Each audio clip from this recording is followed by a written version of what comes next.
Shalom, shalom, mes bien-aimés. Soyez bénis dans le nom puissant de notre Seigneur et Sauveur, Jésus-Christ de Nazareth. Que la grâce du salut soit manifestée sur vous tous. La grâce des fruits du Saint-Esprit, l'amour, la douceur, la joie, la paix, la bonté, la bienveillance, la tempérance, la patience, la foi, la fidélité soit manifestée sur vous tous, bien-aimés. Que la grâce de l'humilité à l'égard de Dieu, à l'égard de nos prochains, soit manifestée sur vous tous. La grâce de l'obéissance soit manifestée sur vous tous. Et sans toutefois oublier la grâce de la sanctification complète, l'intérieur et l'extérieur, bien-aimés, qui nous donne accès pour ancrer au royaume des cieux, pleinement, pour être enlevé, soit manifesté sur tous les bien-aimés qui vont écouter cette prédication, même ceux qui ne vont pas aussi écouter, qui sont répandus partout dans le monde entier. Et sur moi-même, vraiment, qui suis en train de prêcher, ou bien de partager cette prédication en l'honneur de notre Seigneur Sauveur Jésus-Christ, pour que les âmes soient sauvées, soient manifestées sur tous dans le nom puissant de notre Seigneur et Sauveur Jésus-Christ de Nazareth. Amen. Mes bien-aimés, comme d'habitude, nous savons que nous devons toujours recommander nos moments de prédication entre les mains de l'Éternel.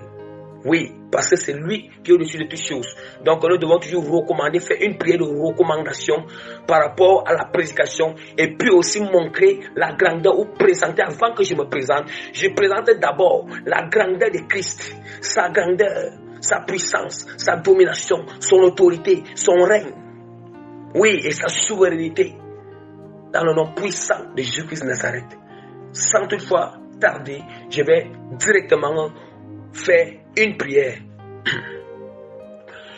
Dieu d'Abraham, Dieu d'Isaac, Dieu de Jacob, Père éternel, éternel des armées tout-puissants, Père saint, oh Seigneur, je bénis ton nom, je te loue Seigneur, je t'exalte Père tout-puissant, je te suis reconnaissant Seigneur, j'exprime toute ma gratitude à ton égard, et je te remercie infiniment.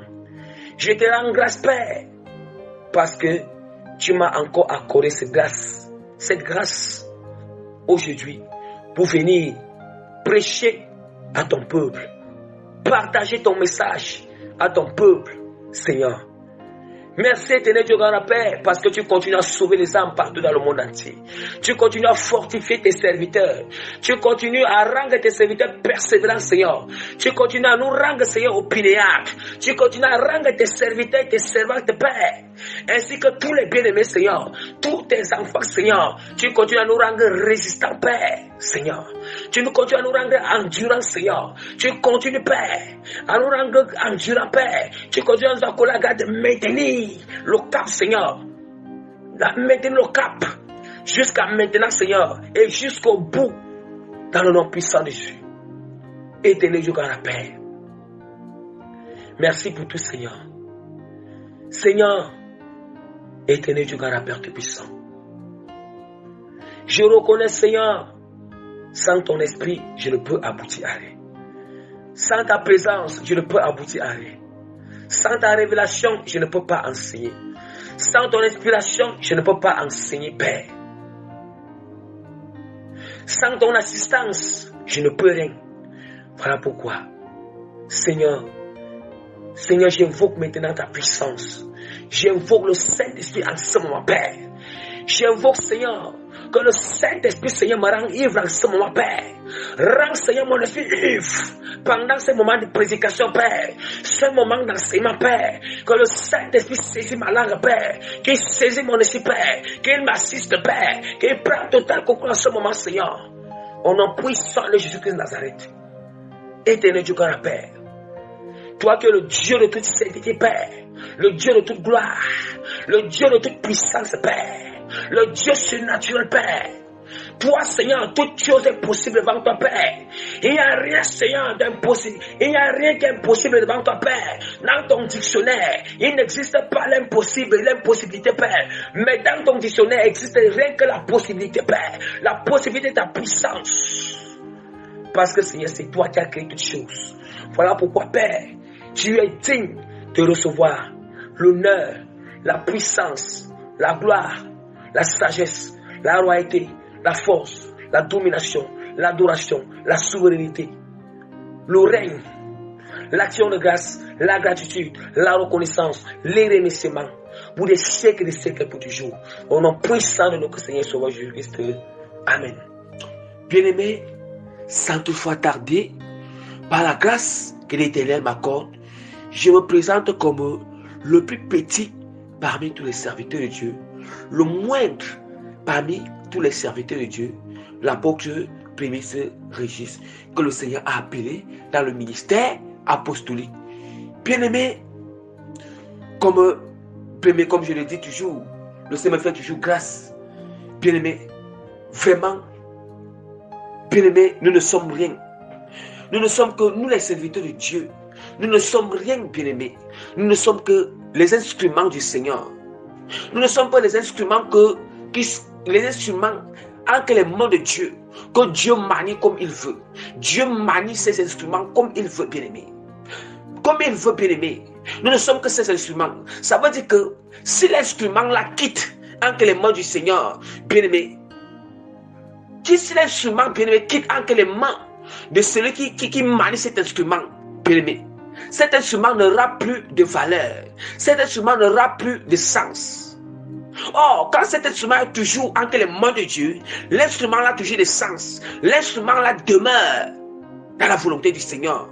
Bien-aimé.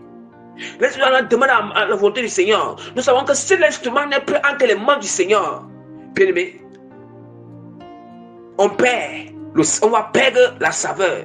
Le sel va perdre la saveur. Or, nous sommes le sel.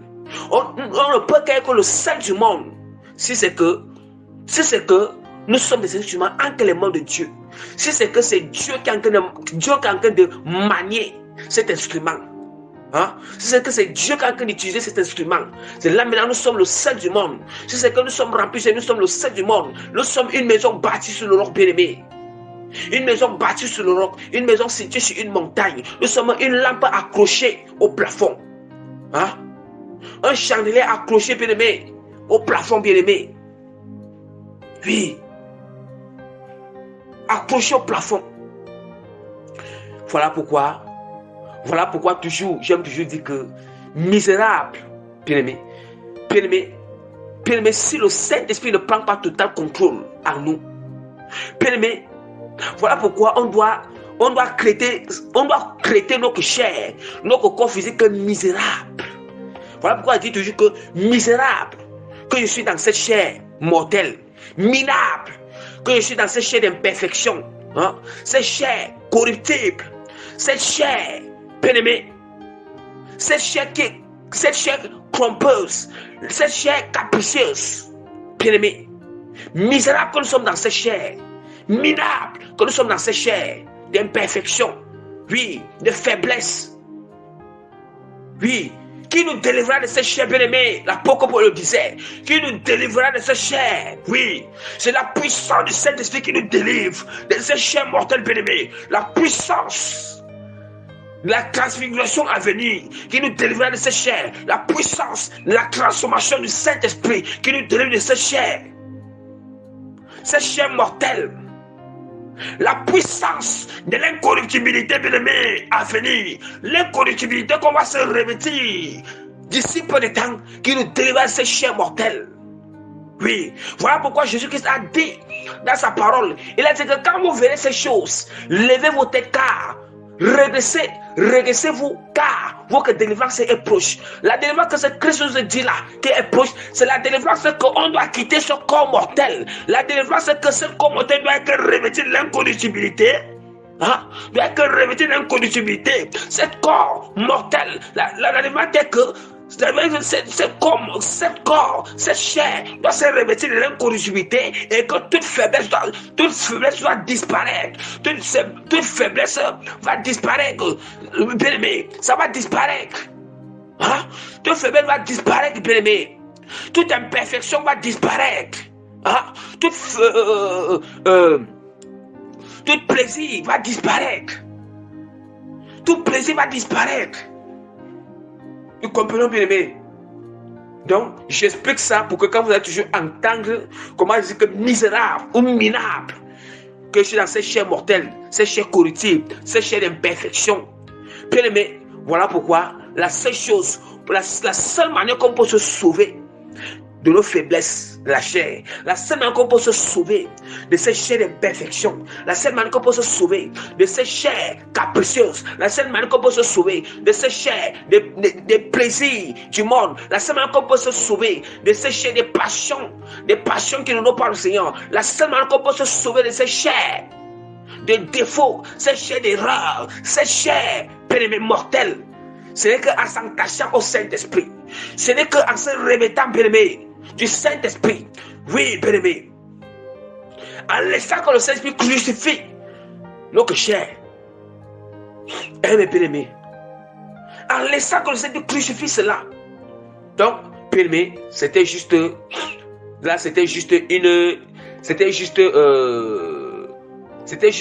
parenthèse avant même d'entrer.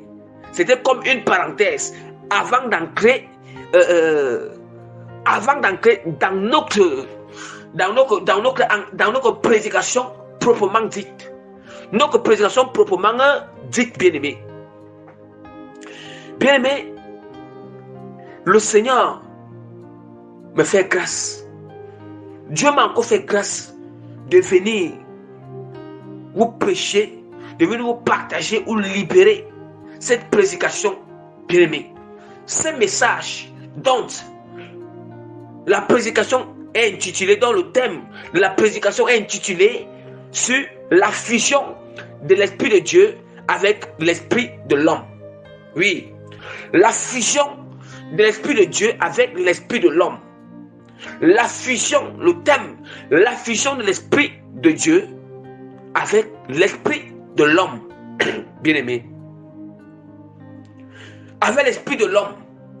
Bien-aimé, c'est très important de connaître déjà qu'est-ce que signifie la fusion, bien-aimé. C'est déjà quoi la fusion? Parce que c'est important de connaître ce que signifie fusion. Ce que signifie le mot fusion, bien-aimé. Parce que le mot fusion sera utilisé tout au long de notre prédication. Tout au long de notre prédication. Or, si nous connaissons déjà, bien-aimé, la profondeur, l'explication profonde, la signification profonde, non seulement la fusion d'abord, dans le terme simple, et la fusion encore dans le terme simple, la vie courante, et la fusion spirituelle encore, connaître encore ce qui signifie encore la fusion spirituelle de l'esprit de Dieu avec l'esprit de l'homme. Bien-aimé, sans toutefois tarder. Bien-aimé, c'est quoi la fusion déjà? C'est quoi la fusion? C'est quoi la fusion? Parce que là, je vais d'abord donner fusion dans un terme simple. Puis je vais aussi donner la signification de fusion spirituelle. Oui, fusion spirituelle. Il y a d'abord fusion dans un terme simple, la vie courante de ce monde matériel, le monde le monde matériel, le monde physique. Mais il y a aussi la fusion spirituelle. La fusion spirituelle. Bien aimé, qu'est-ce que signifie fusion? Qu'est-ce que signifie fusion? Bien aimé, la fusion déjà, c'est l'union, non? L'union de deux éléments. L'union de deux éléments ou bien de plusieurs éléments. C'est ça qu'on appelle la fusion. L'union de deux éléments ou bien plusieurs éléments. Ou bien plusieurs éléments bien-aimés. Ça peut être que les éléments de même nature, ça peut être que des éléments distincts. Des éléments distincts. Ça Ça peut être des éléments distincts, ça peut être des éléments de même, ça peut être des éléments distincts, ça peut être deux éléments de même nature, ça peut être deux éléments distincts, bien aimé. Quand on parle de fusion, quand on parle de fusion, bien aimé, quand on parle de fusion, bien aimé, la fusion c'est encore quoi? Parce qu'on a beau utiliser que la fusion c'est quoi? La fusion c'est l'union. L'union, oui, c'est l'union. La fusion c'est encore quoi? La fusion c'est encore l'association. Hein? L'association de deux éléments ou bien plusieurs éléments. Hein? Ou bien plusieurs éléments. Hein? La fusion, c'est encore l'unification. Hein? L'unification entre deux éléments. Hein? L'unification de deux éléments ou plusieurs éléments.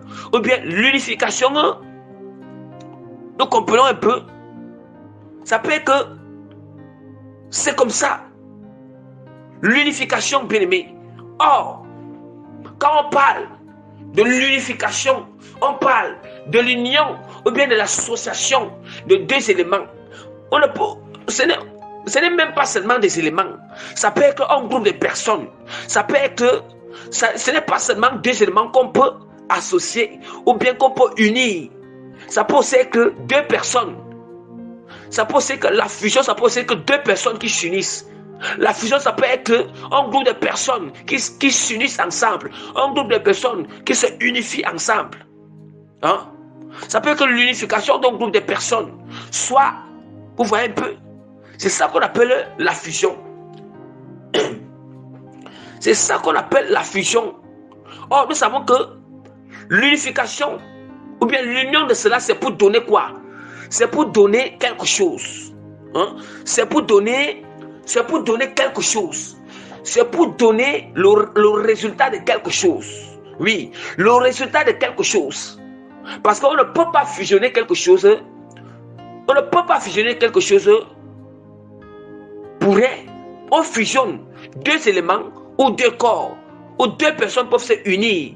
Ou bien plusieurs personnes peuvent se unir dans le but de donner quelque chose. Le but de donner un résultat. Le but. Oui, il n'y a pas fusion pour rien. Il n'y a pas union pour rien. Il n'y a pas l'unification pour rien. Il n'y a pas. Voilà. Il n'y a pas l'unification pour rien. Bien aimé, nous connaissons très bien. Quand nous entendons déjà parler de l'union, l'union bien aimé, ou bien l'association, l'union, ça veut dire qu'il ne peut pas avoir union s'il n'y a pas consentement. S'il n'y a pas consentement de deux personnes, s'il n'y a pas consentement de plusieurs personnes, oui, parce que, pardon, s'il n'y a pas consentement de toutes ces personnes, c'est ça qu'on appelle la coopération. Oui, on appelle ça une coopération. Or, la coopération, c'est le consentement. D'abord, que quand on parle union, on parle aussi de coopération. Or, s'il y a coopération, ça veut dire qu'il y a consentement des deux parties. De deux parties. Oui, il y a consentement de deux parties. Quand on parle de l'union de plusieurs personnes, ça peut être deux parties qui se fusionnent. Hein? Ça peut être deux parties qui se fusionnent ensemble. Ça peut être deux personnes qui se fusionnent ensemble. Ça peut être deux éléments qui se fusionnent ensemble. Ça peut être plusieurs éléments qui se fusionnent ensemble, bien aimés. Qui se fusionnent ensemble. Or, il n'y a pas coopération s'il n'y a pas consentement, bien aimé. Comment alors on peut unifier, bien aimé, deux parties, ou bien unifier deux parties, ou bien unifier deux éléments, ou bien deux personnes se unissent s'il n'y a pas consentement, bien aimé? Il faut d'abord, chacun doit donner son libre choix, chacun doit donner son avis, chacun doit accepter par son libre choix, comme le libre choix qu'on a parlé l'autre fois. Ça veut dire que quand on parle de fusion, on parle de union. Quand on parle de fusion, on parle de union de deux personnes ou plusieurs personnes. Et quand on parle de union de deux personnes ou plusieurs personnes, on parle déjà de coopération de deux personnes, entre deux personnes ou deux parties ou bien plusieurs parties. Ou bien parties. Or, quand on parle de coopération, on parle de consentement entre deux personnes, le consentement entre deux personnes. Parce qu'il n'y a pas coopération, s'il n'y a pas consentement de deux personnes ou consentement de plusieurs personnes, afin qu'ils forment quoi? L'union bien-aimée. Afin qu'ils forment l'union bien-aimée. Or, quand on parle de consentement, il y a libre choix à l'intérieur. Ça veut dire que on ne peut pas avoir. Ça veut dire que le consentement, c'est avoir le libre choix. C'est avoir le libre choix, bien-aimé. Le libre choix, bien-aimé. Bien-aimé, je prends peut-être par exemple, quand on parle de coopération, la coopération de deux personnes, c'est ça qu'on appelle une coopération bilatérale. La coopération de deux personnes, c'est ça qu'on appelle la coopération bilatérale. Ça veut dire quoi? Bi veut dire quoi? Bi veut dire deux. Hein? Quand on parle de binôme, je parle peut-être par exemple, dans la parole de Dieu, quand Jésus-Christ a envoyé, il a d'abord envoyé les 12 apôtres. Il a envoyé les 12 apôtres 2 à 2. Du fait qu'il les a envoyés 2 à 2, on appelle ça les binômes. Hein? Et on appelle ça les binômes. Hein? Les binômes. Vous voyez un peu? Les binômes. Maintenant, quand il y a plusieurs, quand c'est plusieurs personnes, quand c'est une coopération qui a plusieurs personnes, ça veut dire que plusieurs personnes, je peux dire quoi? Hein? Plusieurs personnes, on appelle ça une coopération multilatérale. Une coopération multilatérale. Hein? Une coopération multilatérale, bien aimée. Mais ici, nous allons beaucoup plus nous focaliser sur la coopération bilatérale. Sur la coopération bilatérale, nous allons beaucoup plus nous focaliser sur ça, sur la coopération bilatérale. Et cette coopération bilatérale, nous renvoie à la coopération, nous renvoie à la fusion, de l'Esprit de Dieu et avec l'Esprit de l'homme. Parce que quand on parle, il y a deux. Ça veut dire que il y a deux éléments qui sortent. Il y a l'Esprit de Dieu qui sort là et l'Esprit de l'homme qui sort là. Ça veut dire que là maintenant nous avons dit deux personnes célestes, deux personnes spirituelles, parce que l'esprit de l'homme est spirituel et l'Esprit de Dieu est aussi spirituel. Ça veut dire que deux éléments spirituels sont liés.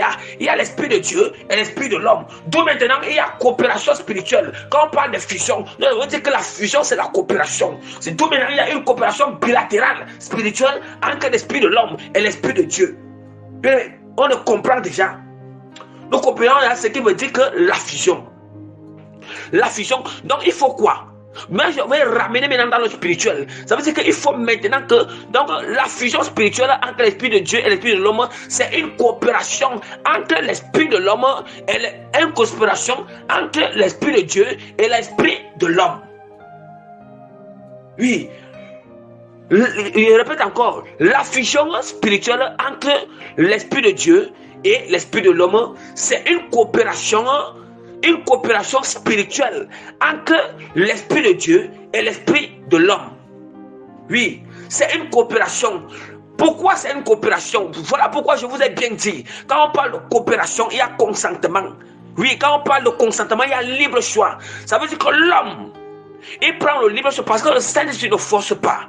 Le Saint-Esprit, c'est Jésus-Christ. Jésus-Christ ne force pas, bien-aimé. Ça veut dire que l'homme, il prend son libre choix, il prend son libre choix avec son propre consentement afin de coopérer avec le Saint-Esprit. Parce que le Saint-Esprit, l'Esprit de l'homme et l'Esprit de Dieu coopèrent ensemble. Il y a coopération entre les deux esprits. Maintenant, les deux esprits, nous savons que quand on parle, il y a de coopération bilatérale. Je vous ai dit que c'est la coopération bilatérale, c'est une coopération qui unifie soit deux parties qui unifient deux parties pour former quoi? Un seul, pour former un seul parti, hein? Un seul parti. Ici, ce n'est pas dans le sens qu'on va dire qu'une partie. Je suis en train de dire que le parti, on parle du parti. Comme par exemple, quand on dit soit que parti politique, on dit que le parti politique. Voilà. Maintenant ici, nous allons constater que nous sommes sur la coopération entre l'Esprit du Seigneur et l'Esprit de l'homme. L'Esprit de Dieu et l'Esprit de l'homme. Vous voyez que l'Esprit de Dieu et l'Esprit de l'homme vont fusionner ensemble pour former un seul esprit. Pour former un seul esprit. Est-ce que nous comprenons, bien-aimés? Nous comprenons la définition, l'explication, la signification de la fusion spirituelle la fusion spirituelle de l'Esprit de Dieu avec l'Esprit de l'homme. Avec l'Esprit de l'homme. Bien aimé, avec l'Esprit de l'homme. Voilà pourquoi nous allons constater que avec l'Esprit de l'homme, et nous savons très bien que le Saint-Esprit ne force jamais. Le Saint-Esprit ne force jamais. Et nous savons très bien que quand on parle de cette coopération, quand on parle de la coopération, nous savons très bien que à l'intérieur, il y a ce qu'on appelle... Nous savons que dans la coopération, il y a... Nous savons que dans cette coopération, quand on parle de l'union entre l'Esprit de Dieu et l'Esprit de l'homme, ça veut dire qu'ils sont en contact. Ça veut dire que le contact entre l'Esprit de Dieu et l'Esprit de l'homme. Voilà. Or, nous savons qu'il y a deux types de contacts. Il y a ce qu'on appelle le contact permanent et le contact temporaire. Vous voyez? Le contact permanent et le contact temporaire. Or, la relation qui est importante à avoir, le contact qui est important à avoir, ou bien la relation qui est importante à avoir avec le Saint-Esprit, c'est une relation dont le contact est permanent. Le contact est permanent, bien-aimé. Je vais prendre par exemple une relation dont le contact est permanent. Dont le contact est permanent, bien-aimé. C'est très important. C'est très important, bien-aimé. C'est très important, bien-aimé. Ne blaguons pas. Bien-aimé, ne blaguons pas en ce qui concerne la fusion, en ce qui concerne la fusion entre le Saint-Esprit et l'Esprit de l'homme. C'est important de rechercher cette fusion. Cette fusion-là, bien-aimé. Cette fusion, ça c'est juste l'introduction. Dans cette introduction, il fallait que je donne l'explication profonde de la fusion spirituelle entre l'Esprit de Dieu et l'Esprit de l'homme. Maintenant, nous allons entrer même nous allons continuer notre enseignement nous continuons l'enseignement dans les lignes qui vont les lignes qui vont suivre là tout à l'heure. Nous continuons toujours notre enseignement, bien-aimé. Donc vraiment, soyez toujours concentrés, soyez à l'écoute et écoutez les enseignements en esprit et en vérité. Donc nous continuons notre enseignement. Bien-aimé, je vais expliquer parce que j'aime expliquer les profondeurs pour que les gens essaient de comprendre. Parce qu'il ne faut pas, je ne peux pas entrer dans les profondeurs de la prédication. C'est parce que il faut que les gens essaient de comprendre. Donc il faut ramener l'enseignement, ramener la prédication au niveau de tout un chacun. Parce qu'il y a les faibles. Parce qu'il y a les faibles dans la foi qui viennent de débuter dans la foi. Il y a les moyens dans la foi. Il y a aussi ceux qui sont grands dans la foi. Ça veut dire qu'il faut ramener la prédication et l'enseignement au niveau de tout le monde. Le niveau de ces trois personnes, bien-aimées. Le niveau de ces trois personnes. Bien-aimés, j'étais où? J'étais en train de dire que... bien-aimés, quand on parle de fusion, parce que on parle de fusion entre l'Esprit du Seigneur et l'Esprit de l'homme. L'Esprit de Dieu et l'Esprit de l'homme. Bien aimé, il y a une coopération. Il y a une coopération, bien aimé. Il y a une coopération entre les deux esprits, bien-aimés. Ça veut dire que l'Esprit du Seigneur et l'Esprit de Dieu entrent en contact. Et je parlais ici que ce n'est pas un contact temporaire, mais c'est un contact perpétuel ou bien un contact permanent. Parce que le contact perpétuel, c'est ça qu'on appelle toujours contact permanent, bien-aimé. Oui, contact permanent, c'est quoi? C'est quoi être en contact avec le Saint-Esprit? C'est quoi être en contact avec le Saint-Esprit temporellement?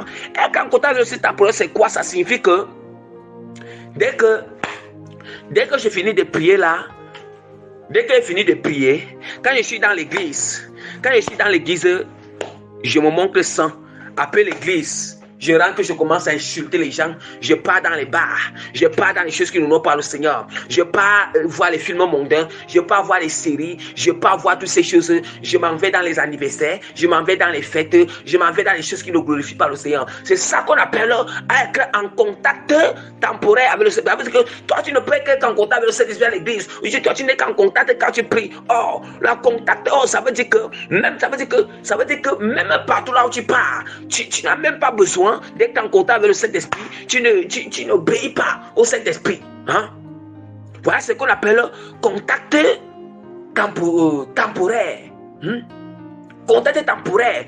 Le contact temporaire entre l'esprit de Dieu et l'esprit de l'homme. Maintenant, le contact permanent, bien le contact perpétuel entre l'esprit de Dieu et l'esprit de l'homme. Qu'est-ce que ça signifie? Ça signifie quoi? Je prends peut-être par exemple, je vais prendre un peu l'exemple toujours dans le physique. Bien aimé, nous allons voir que quand on soude deux pièces, deux fers, si on soude deux fers, bien aimé, nous avons que ces deux fers sont inséparables. On ne peut pas séparer ces deux fers parce que ces deux fers ont été soudés. Les deux fers, ça veut dire qu'on a pris deux pièces. On a pris un fer, une pièce et une deuxième pièce. On a associé ces pièces. On a associé les deux pièces. Et maintenant, l'association de ces deux pièces, ou bien on a uni ces deux pièces. On a unifié ces deux pièces. Maintenant, l'unification de ces deux pièces, ou bien l'association de ces deux pièces au moyen de la soudure, c'est ça qu'on appelle un contact permanent, bien aimé. C'est ça maintenant mais Dieu appelle l'homme à avoir un contact permanent avec le Saint-Esprit. Bien aimé, parce que le Saint-Esprit, c'est un corps céleste. Hein? Le Saint-Esprit, c'est un corps qui est saint, un corps qui est pur. Maintenant aussi, l'Esprit du Seigneur est aussi un autre corps. C'est aussi un corps spirituel. L'Esprit de l'homme, c'est aussi un corps spirituel. Maintenant, il faut que nous savons que ce ne sont que... Maintenant, il faut que l'Esprit de l'homme et l'Esprit du Saint-Esprit, ils font déjà deux éléments. C'est ça qui forme deux éléments bien aimés. Ça forme deux esprits. Maintenant, il faut que les deux esprits entrent en contact. Les deux esprits fusionnent ensemble. Les deux esprits soient associés. Les deux esprits coopèrent ensemble. Les deux esprits soient unifiés. Les deux esprits bien-aimés fonctionnent ensemble. Bien-aimés, c'est ça qu'on appelle le contact. C'est ça qu'on appelle la fusion entre l'esprit du Seigneur avec l'esprit de l'homme.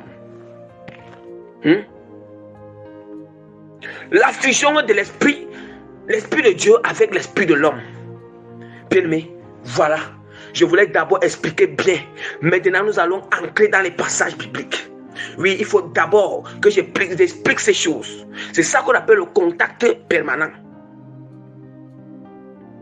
Contact permanent.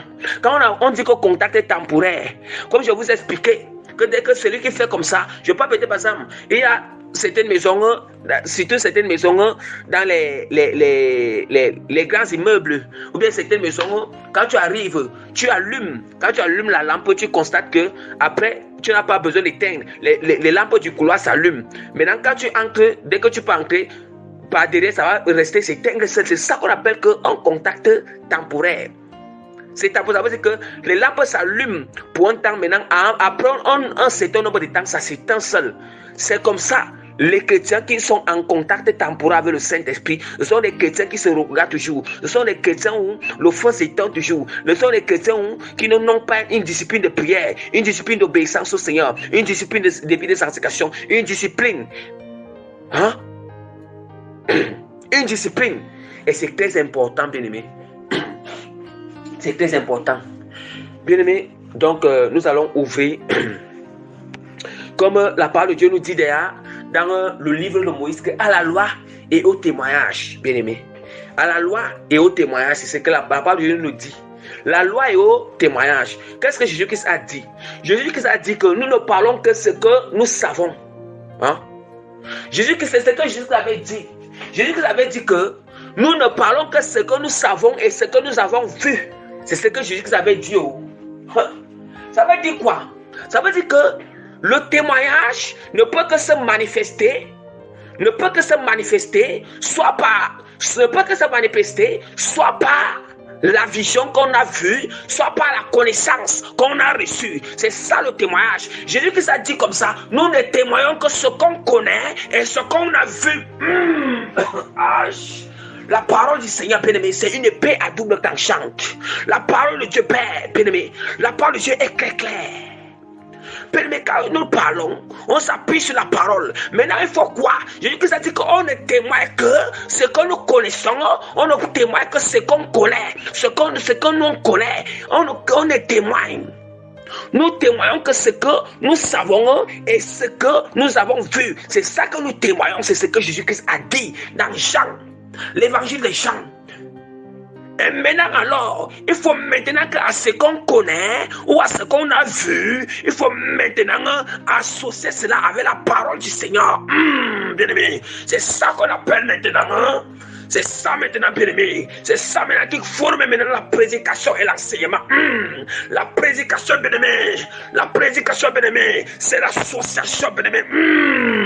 La connaissance, l'inspiration du Saint-Esprit avec la parole du Seigneur. C'est ça la prédication, bien-aimé. Bien-aimé, on appuie sur le rocher. On s'appuie sur Jésus-Christ, bien-aimé. Jésus-Christ est le chemin, la vérité et la vie, bien-aimé.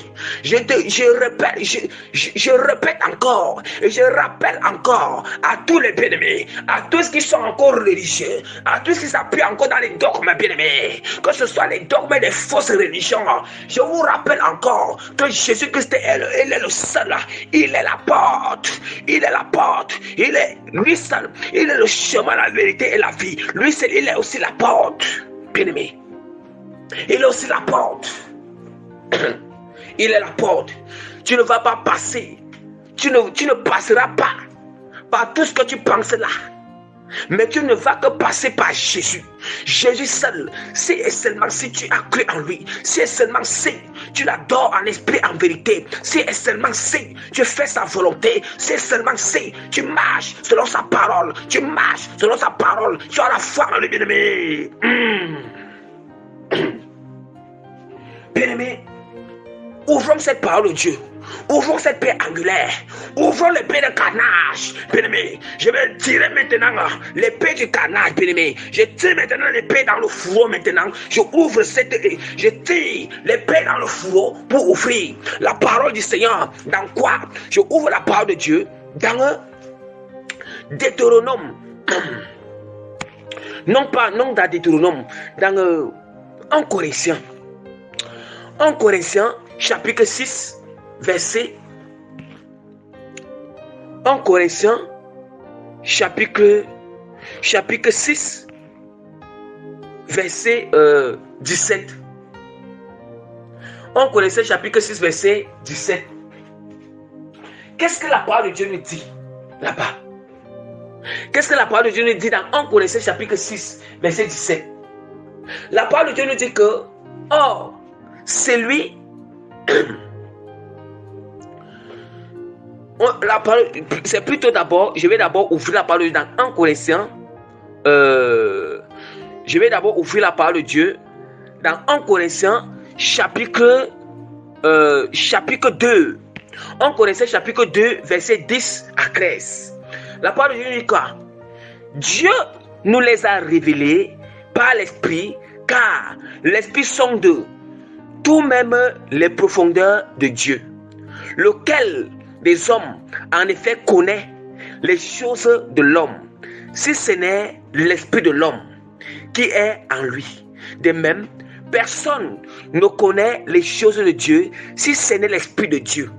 Or, nous n'avons pas reçu l'esprit du monde, mais l'esprit qui vient de Dieu, afin que nous connaissions des choses que Dieu nous a données par sa grâce. Et nous en parlons non avec des discours qu'enseigne la sagesse humaine, mais avec ce qu'enseigne l'esprit, employant un langage spirituel pour les choses spirituelles. Mais l'homme animal ne reçoit pas des choses de l'esprit de Dieu, car elles sont une folie pour lui, et il ne peut les connaître parce que c'est spirituellement qu'on en juge. parce que c'est spirituellement qu'on en juge. Bien-aimé, rapidement, nous allons aussi ouvrir la parole de Dieu dans 1 Corinthiens. En Corinthiens, il faut d'abord déjà des passages qui soutiennent la fusion de l'Esprit de Dieu avec l'Esprit de l'homme. Parce qu'il faut un passage aussi très clair qui va vraiment bannir toute confusion, qui va vous convaincre, bien-aimé. Parce que c'est la parole de Dieu qui convainc. Ce n'est pas l'homme ce n'est pas un homme de Dieu, ni un serviteur, ce n'est pas un serviteur de Dieu qui convainc, bien-aimé. Mais c'est la parole de Dieu qui convainc. Mais c'est l'Esprit du Seigneur qui convainc. Or, Jésus qui nous a dit que la parole que je vous ai donnée est esprit et vie. Donc ça veut dire que cette parole, c'est elle qui est esprit. Et c'est elle qui convainc, bien-aimé. Oh, c'est elle celle qui convainc. Bien aimé, j'étais où? Je ouvre la parole du Seigneur dans 1 Corinthiens. 1 Corinthiens chapitre 6. Chapitre 6 verset 17. Bien aimé, voilà, je suis à la page. Je suis à la page, bien aimé. Mais celui qui s'attache au Seigneur est avec lui un seul esprit. Je relis encore 1 Corinthiens chapitre 6 verset 17. Mais celui qui s'attache au Seigneur est avec lui un seul esprit. Ah, bien-aimé, s'attacher veut dire quoi? Bien-aimé, est-ce que nous savons que quand on entend qu'on attache là, bien-aimé, déjà, on va aller définition simple d'attacher. Mais quand on attache quelque chose, on ne peut qu'attacher 2 éléments, non. On ne peut qu'attacher 2 éléments. On ne peut qu'attacher 2 éléments. Là, nous sommes très clairs. On ne peut qu'attacher 2 éléments. Bien aimé, vous voyez, 2 éléments. Ça veut dire que les 2 éléments entrent en contact. On dit que celui qui s'attache au Seigneur est avec lui un seul esprit. Un seul esprit. Celui qui s'attache au Seigneur est avec lui un seul esprit. Bien aimé, c'est ça qu'on appelle la fusion de l'Esprit de Dieu avec l'Esprit de l'homme. Comment alors? Peut-être beaucoup de personnes vont se poser la question, mais comment s'attacher alors au Seigneur? Comment s'attacher alors au Seigneur bien-aimé? Oui, pour s'attacher à Dieu bien-aimé. Pour s'attacher à Dieu, accepte d'abord Jésus comme Seigneur et Sauveur. Deuxièmement, il faut te repentir de tous les péchés que tu avais commis. Dans toi, tu étais dans le monde. Repends-toi des œuvres des ténèbres. Détourne-toi des mauvaises voies. Détourne-toi, bien-aimé. Et pratique la parole de Dieu. Obéis la parole de Dieu. La seule chose, bien-aimé, la seule chose qui nous attache au Seigneur, ce n'est que la seule chose qui nous attache à l'Esprit de Dieu, ce n'est que la prière et la vie de sanctification et pratiquer la parole de Dieu. Bien-aimé, parce que qu'est-ce qu'il faut? Qu'est-ce qui fait que le Saint-Esprit reste permanemment en contact avec notre esprit? Le Saint-Esprit reste attaché permanemment à notre esprit. Le Saint-Esprit reste uni à notre esprit permanemment, bien-aimé. C'est quoi? Parce qu'il y a ce qui doit attirer Saint-Esprit, qui doit attirer le Saint-Esprit. Il doit avoir attraction, bien-aimé.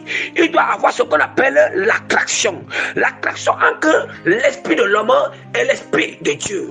Or, ça veut dire qu'il faut que certains éléments soient réunis pour qu'il y ait attraction, bien-aimé. Pour qu'il y ait attraction entre l'esprit de Dieu et l'esprit de l'homme. Qu'est-ce qui permet? Quels sont ces éléments, bien-aimés? Ces éléments qui entraînent l'attraction, ces éléments qui produisent ce qu'on appelle l'attraction entre l'esprit de l'homme et l'esprit de Dieu, c'est la sanctification. Parce que le Saint-Esprit lui-même est de nature sainte. Le Saint-Esprit, comme l'indique son nom, est de nature sainte. Dieu est de nature sainte. Il y a Dieu de nature sainte. Il y a l'obéissance, la prière, parce que c'est ça maintenant, c'est ça qui attire le Saint-Esprit. Nous savons que celui qui ne mène pas une vie de sanctification, directement nous savons que quand tous ces éléments sont réunis, ça veut dire qu'il y a attraction entre notre esprit et l'esprit de Dieu. Mais si ces éléments ne sont pas, quand il y a attraction entre l'esprit de Dieu et notre esprit, Ça veut dire que de l'autre côté encore, il y a répulsion entre les esprits impurs et notre esprit. Oui, parce que c'est automatique. C'est automatique. Donc, c'est comme une programmation. Une programmation, c'est l'automatisme. La programmation, c'est l'automatisme, bien-aimé. C'est l'automatisme. Le spirituel n'est pas ce qu'on va dire que le spirituel est purement l'automatisation. Le spirituel est purement ce qu'on appelle purement l'automatisation. Purement une programmation, bien-aimé. Une programmation. Parce que une fois que je mène une vie, qu'est-ce qui va attirer le Saint-Esprit? Or, l'attirance du Saint-Esprit à mon esprit, c'est ce qu'on appelle l'attraction. Hein? L'attraction, ça veut dire que ça s'attire. Qu'est-ce qui peut attirer le Saint-Esprit? Qu'est-ce qui peut entraîner une attraction entre l'Esprit de l'homme et l'Esprit de Dieu? Et l'Esprit de Dieu, ce n'est que quoi? La vie de sanctification, la vie de sainteté. La vie de sainteté est toujours la vie de sainteté. Parce que tout ça, c'est la même chose. Quand on dit sanctification ou sainteté, c'est la même chose. Ce ne sont que des synonymes. C'est la même chose. La vie de prière, une prière faite en esprit et en vérité. Parce que quand on dit qu'une prière faite en esprit et en vérité, ça veut dire que c'est une prière que quand tu es en train de faire cette prière, tu n'as pas de pensées impures, tu n'as pas de pensées de distraction, tu n'as pas de pensées parce qu'il y a certaines personnes qui sont en train de prier. Du moment où il est en train de prier, lui seul, il a les pensées pour aller manger. Lui seul, il a les pensées. Il a les pensées de fornication dans la tête. Il a les pensées d'adultère dans sa tête. Lui seul, il a les pensées, il a les pensées comment il va aller, comment il doit sortir, comment il doit aller faire le shopping, comment il va aller faire le marché, comment toi seul, tu es en train de prier, bien-aimé. Tu vois que c'est ça, que cette prière n'est pas faite en esprit et en vérité. Or, une prière qui est faite en esprit et en vérité, c'est une prière aussi qui attire le Saint-Esprit. Nous voyons que maintenant, si tu es discipliné dans ces choses quotidiennement, c'est ça qu'on appelle maintenant que si tu es discipliné dans ces choses, l'obéissance, la sanctification, la prière, toutes ces choses, le jeûne, tu vas voir qu'il y aura ce qu'on appelle, il y aura une attraction permanente, il y aura une fusion permanente. Hein? Au même moment que ces choses sont permanentes, tu vas se constater qu'il y a des esprits impurs, il y a répulsion d'esprits impurs. La répulsion, c'est quoi? Ça veut dire que les esprits impurs restent loin de toi. Ça veut dire que ton esprit repousse toute impureté, ça repousse toute impureté, ça repousse tout esprit impur, ça repousse, bien aimé, tout péché, bien aimé. Parce que dans tous différents péchés, il y a des démons qui sont derrière tout péché. Ça veut dire que ton esprit va repousser ces péchés parce que ton esprit est déjà en contact avec le Saint-Esprit. Oh, bien-aimé. Bien-aimé, nous sommes là en train d'enseigner. Quand je dis que nous sommes là en train d'enseigner, parce que je ne suis pas seul, je suis avec le Saint-Esprit. Voilà pourquoi je dis que nous sommes là. Oui, nous sommes là en train d'enseigner. En train d'enseigner quoi? La parole. En train d'enseigner la fusion entre l'Esprit de Dieu et l'Esprit de l'homme. Entre l'Esprit de Dieu et l'Esprit de l'homme, bien-aimé. Bien-aimé, nous allons ouvrir la parole. Maintenant, je vais entrer dans 1 Corinthiens chapitre 2, verset 10 à 14. J'avais déjà lu, mais je vais repasser maintenant pour prêcher les profondeurs de ces passages. 1 Corinthiens chapitre 2, verset 10 à 14. Dieu, je commence avec le verset 10. Dieu les a révélés par l'Esprit. Car l'Esprit sonde tout, même l'Esprit sonde tout, même les profondeurs de Dieu. Ah, bien-aimé. L'Esprit sonde tout, même les profondeurs de Dieu. Lequel des hommes, en effet, connaît les choses de l'homme, si ce n'est l'Esprit de l'homme qui est en lui. De même, personne ne connaît les choses de Dieu si ce n'est l'Esprit de Dieu. Aïe, bien-aimé. Bien-aimé, ce passage, il y a des révélations profondes sur ce passage, bien-aimé. Vous voyez à quel point l'importance dans la fusion avec le Saint-Esprit, l'importance est être en contact permanemment, être en fusion permanemment, être en union permanemment, être en coopération permanemment avec le Saint-Esprit. Bien-aimé, on dit que le Saint-Esprit connaît. Oh, bien-aimé, je vais vous dire quelque chose. Mais quand vous sentez sur comment je fais ou bien je fais hacher parce que tellement que l'onction augmente, tellement que le feu augmente, tellement que le Seigneur est en train de pomper, ça veut dire que la source de l'inspiration est pompée, ça veut dire que c'est arrivé à l'excès. Donc, ça veut dire que ne vous posez pas sur que ne soyez pas couplés et que ne soyez pas couplés, que ça ne soit pas couplé pour ce point. Ça veut dire que la pompe d'inspiration est arrivée à un autre niveau, est arrivée à l'excès, est arrivée.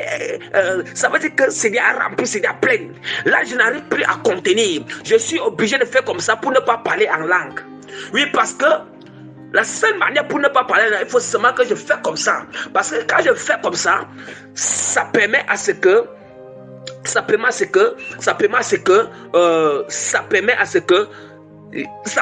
le feu qui augmente à moi, ça permet à ce que le feu qui augmente là. Oui, parce que le feu qui augmente, je ne veux pas qu'on sache parler en langue. Mais je sais qu'une fois que je parle en langue dans l'enseignement, il faut que j'interprète le parler en langue. Il faut que j'interprète. Vous avez contact. Si j'enseigne et que je parle en langue, je vais interpréter ce parler en langue parce que je suis le don du parler en langue, que le Seigneur m'a fait grâce. Oui, parce que l'apôtre Paul, on ne peut parler contre la parole de Dieu. La parole de Dieu dit que si c'est que il y a parlé en langue devant l'assemblée, devant les bien-aimés, il doit avoir interprétation. S'il n'y a pas interprétation, qu'on se taise. Voilà pourquoi si parfois je parle en langue, je l'interprète aussi par la grâce du Seigneur. Mais c'est donc c'est un peu ça. Mais parfois je préfère de ne pas parler en langue, mais continuer à enseigner comme Paul avait dit. Il préfère de ne pas parler en langue et dire 2 mots. Mais quand je parle aussi en langue, je l'interprète aussi par la grâce du Saint-Esprit, parce que le Seigneur m'a fait grâce, il m'a aussi donné le don d'interpréter le parler en langue. Le don d'interpréter le parler en langue. Voilà. Le parler en langue. Donc, bien aimé, donc le parler en langue qui vient du ciel. Voilà. Bien aimé, nous allons constater que on nous dit que lequel des hommes en effet connaît les choses de l'homme. Bien, mais écoutons très bien, on dit que lequel des hommes connaissent les choses de l'homme. Bien, mais aucun homme ne peut connaître les choses de l'homme si ce n'est que l'esprit de l'homme. Est-ce que nous écoutons? Ça veut dire que seul mon esprit connaît les choses qui sont en moi, les choses que j'ai dans mon cœur. Seul votre esprit connaît aussi les choses qu'il y a dans votre cœur, les choses qu'il y a dans votre esprit, les choses qu'il y a dans votre âme, les choses qu'il y a en vous. C'est seul votre esprit qui connaît. Voilà. C'est seul votre esprit qui connaît. Et c'est seul mon esprit qui connaît. Et c'est seul mon esprit qui connaît, bien aimé. Je continue l'enseignement et c'est seul mon esprit qui connaît ce qu'il y a en moi, et c'est seul votre esprit qui connaît. Là, ici, on est en train de parler, on ne parle pas de l'esprit de Dieu ici, on parle de l'esprit de l'homme. On parle de l'esprit de l'homme. On dit que la même manière que ton esprit, connaît tout ce qui est en toi, c'est aussi la même manière que l'esprit de Dieu connaît tout ce qu'il y a. L'esprit de Dieu connaît les profondeurs de Dieu, connaît les desseins de Dieu, connaît les pensées de Dieu, connaît la volonté de Dieu, connaît. Oh, bien-aimé. Parce qu'il faut prêcher les profondeurs. Prêcher les profondeurs afin que les âmes puissent être sauvées, les âmes soient nourries, les âmes puissent encore aimer Christ, les âmes puissent être affermies. Bien-aimé, la parole de Dieu nous dit que Dieu nous les a révélés par l'Esprit, car l'Esprit sonde tout, même les profondeurs de Dieu. Oh, bien-aimé. Vous voyez à quel point, bien-aimé, on dit que quand tu as le Saint-Esprit, on dit que le Saint-Esprit, quand ton esprit est fusionné avec le Saint-Esprit permanemment, on dit que quand le Saint-Esprit est en toi, tu ne connais pas les choses de Dieu. Ce n'est pas toi qui connais, mais c'est le Saint-Esprit qui connaît. Ça veut dire que le Saint-Esprit connaît toutes les profondeurs du Seigneur. Il connaît tous les desseins de Dieu. Il connaît toutes les pensées de Dieu. Il connaît toute la volonté du Seigneur. Il connaît tout ce que Dieu prépare. Le Seigneur connaît le futur que Dieu a planifié, le présent que Dieu a planifié, le futur que Dieu a planifié. Il connaît le passé, bien-aimé. Il connaît tout. On dit que le Saint-Esprit là, il connaît les profondeurs du Seigneur. Bien-aimé, ça veut dire que quand le Saint-Esprit est connecté à nous, on a le privilège. Puisqu'il y a coopération entre les deux esprits bien-aimés, ça veut dire que quand le Saint-Esprit est connecté à notre esprit, le Seigneur a fusionné à notre esprit, on a des privilèges, on a ce privilège de connaître quoi? De connaître les choses du Seigneur. Parce que ça veut dire quoi? Si on est en coopération, ça veut dire qu'il y a l'amitié. Il y a l'amitié dans cette relation, il y a l'amitié dans cette coopération, il y a l'alliance dans cette coopération bien-aimée, dans cette fusion bien-aimée, dans cette union, dans cette unification, dans cette coupe bien-aimée. Il y a bien-aimé l'amitié. C'est ça qui fait que dans cette amitié, le Saint-Esprit te fait grâce. Le Seigneur te fait grâce d'avoir le privilège de connaître les choses du Seigneur, de connaître la pensée de Dieu, de connaître la volonté de Dieu, de connaître bien-aimé le dessein du Seigneur, de connaître le futur, de connaître bien-aimé. Ça, le Seigneur a cette capacité. Oh bien-aimé. Mais le Saint-Esprit, parce que dans cette coopération, dans cette union, ou bien dans cette coopération entre l'Esprit de Dieu et l'Esprit de l'homme, ou dans cette fusion entre l'Esprit de Dieu et l'Esprit de l'homme, c'est le Saint-Esprit qui est le maître. C'est lui qui est le maître, ça veut dire que c'est lui qui connaît. Quand il va te... C'est lui qui connaît quand il doit te communiquer la pensée de Dieu. C'est lui qui connaît quand il doit te faire connaître le dessein de Dieu. C'est lui qui connaît, oui. Parce que lui connaît tout. Ça veut dire que tu as le Saint-Esprit en toi.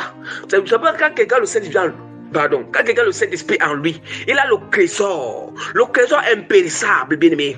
Il a le trésor impérissable. Il a ce privilège de connaître les choses de Dieu. Le privilège.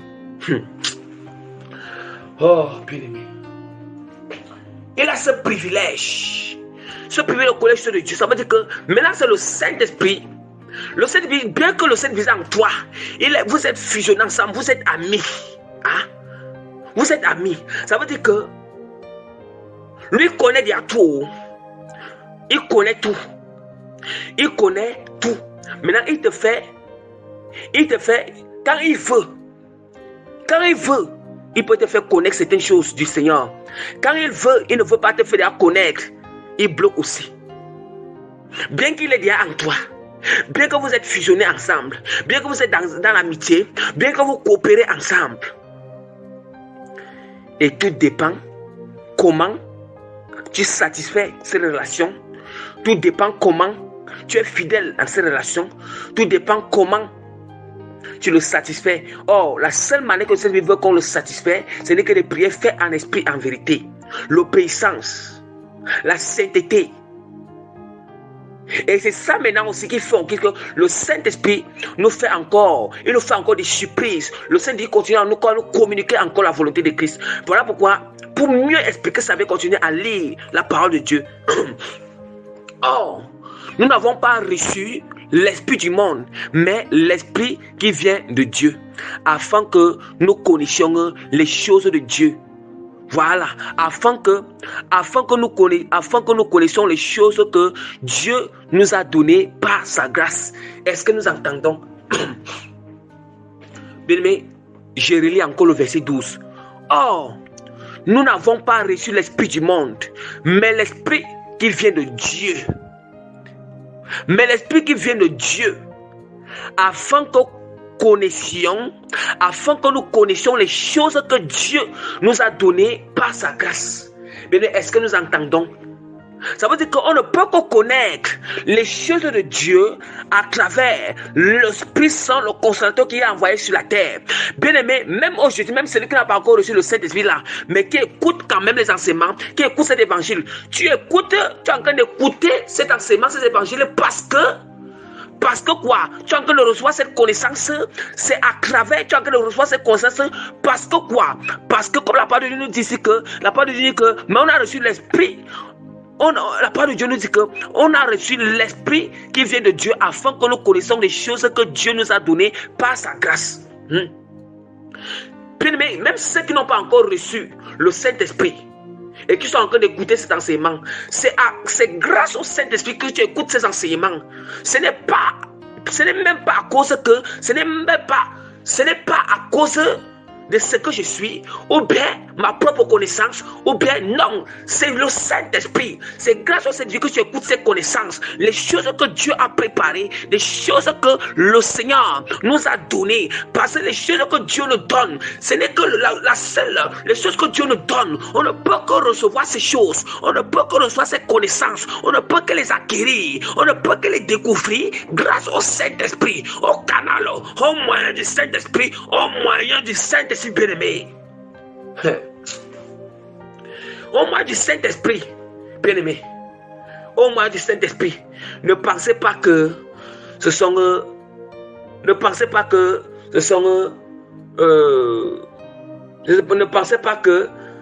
ces connaissances ou c'est les dons des visions, les prophéties, ou est-ce que ça vient des hommes? Non, ça vient du Saint-Esprit. L'homme n'est que là l'instrument que le Saint-Esprit utilise. Le Saint-Esprit utilise. Voilà pourquoi on doit glorifier rien que Jésus-Christ. On doit adorer Jésus-Christ. On doit le glorifier et le magnifier. Oui, l'homme n'est que l'instrument entre les mains de l'Éternel. Entre les mains de l'Éternel. La parole de Dieu dit encore, dans le verset 13, nous sommes dans 1 Corinthiens chapitre 2, mais c'est dans le verset 13. La parole de Dieu nous dit que, et nous n'en parlons, non avec des discours qu'enseigne la sagesse humaine, mais avec ce qu'enseigne l'Esprit. Bien-aimés, est-ce que nous entendons la parole de Dieu? Mais nous en parlons, non avec des discours qu'enseigne la sagesse humaine, mais avec ce qu'enseigne l'Esprit. Mais avec ce qu'enseigne l'Esprit, employant un langage spirituel pour les choses spirituelles. Oh, Saint-Esprit du Seigneur, merci Seigneur, merci Père, merci Seigneur, parce que tu nous as fait grâce. Tout ça qui tu as fait grâce de connaître Christ, Père. Nous te disons merci parce que tu nous as accordé ce privilège. Tu nous as fait cette grâce d'accepter Christ comme Seigneur et Sauveur. Nous t'implorons, Père, fais aussi grâce à d'autres personnes de connaître Christ comme Seigneur et Sauveur et de recevoir le don gratuit du Saint-Esprit, de recevoir la richesse impérissable, le Saint-Esprit, l'or impérissable, le Saint-Esprit. Oh, nous n'avons pas reçu l'esprit du monde. La parole dit que nous en parlons, nous en parlons non avec des discours quand c'est la sagesse humaine. Bien aimé, la sagesse humaine c'est quoi? C'est celui qui n'a pas encore reçu le Saint-Esprit. Celui-là, il marche encore selon la sagesse humaine. Bien aimé, nous savons que quand nous sommes encore païens, il y a ce qu'on appelle la sagesse païenne. La sagesse païenne ou la sagesse athéiste. Oui. Parce qu'il y a, quand on parle, il y a 3 types. Oui, il y a ce qu'on appelle, il y a 4 types de personnes. Il y a 4 types de personnes dans ce monde. Oui, il y a les athées, il y a les païens, il y a les chrétiens tièdes et les chrétiens consacrés. Voilà les 4 types de personnes qui existent dans ce monde. Et nous savons que les athées, ce sont ceux-là qui nient l'existence du Seigneur. Les païens, ce sont ceux-là qui connaissent que Dieu existe, mais ils renient Jésus. Ils n'acceptent pas Jésus-Christ comme Seigneur Sauveur. Ils renient Jésus, ils n'ont pas foi en Jésus-Christ. Hein? Les chrétiens tièdes, ce sont ceux-là qui pratiquent encore le péché. En même temps encore, ils ont cru en Jésus-Christ, mais ils pratiquent le marché. Le marché en Christ, c'est pratiquer le péché.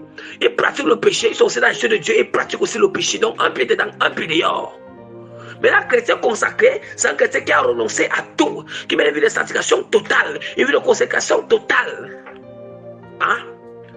Maintenant, nous allons voir que, bien aimé, quand nous ne sommes pas encore chrétiens consacrés, bien aimé, chrétien qui a renoncé à toutes choses, un chrétien rempli par la plénitude, un chrétien donc qui a été fusionné, son esprit est fusionné avec l'esprit du Saint-Esprit permanemment, ou bien perpétuellement, bien-aimé, nous allons voir quoi? Nous allons constater qu'il y a ce qu'on appelle, il y a deux types de sagesse. Oui. Il y a ce qu'on appelle la sagesse païenne ou la sagesse athéiste. La sagesse païenne, la sagesse athéiste. Et la sagesse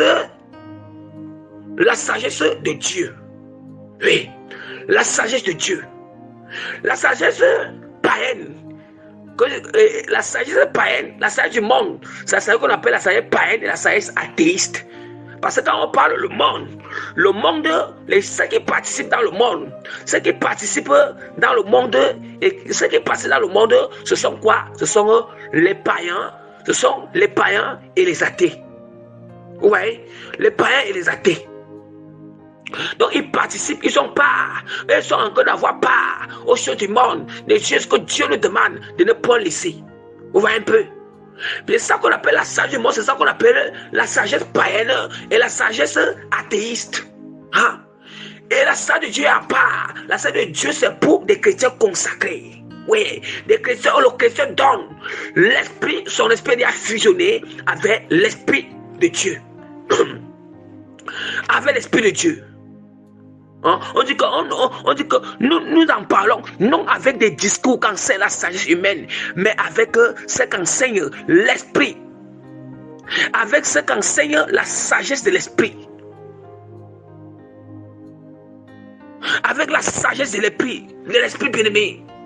Bien-aimé, je vais vous dire quelque chose. Il y a ce qu'on appelle l'intelligence, il y a ce qu'on appelle la sagesse, il y a ce qu'on appelle l'intelligence, la sagesse bien-aimée, la connaissance, la crainte, la piété bien-aimée, la force bien-aimée, les conseils. Mais tout cela, mais quand tu es encore païen, tu es encore athée là, bien-aimé, ta connaissance est la connaissance du monde, ta sagesse est la sagesse du monde. Hein? Ta force est la force du monde. Hein? Tes conseils sont des conseils selon le monde, mais pas selon Christ. Bien-aimé, mais pas selon Christ. Bien-aimé, c'est très clair, mais pas selon Christ. Pas selon Christ, bien-aimé. Si tu es encore païen, tu es athée. Bien-aimé, tu es païen, tu es athée, tu es chrétien tiède.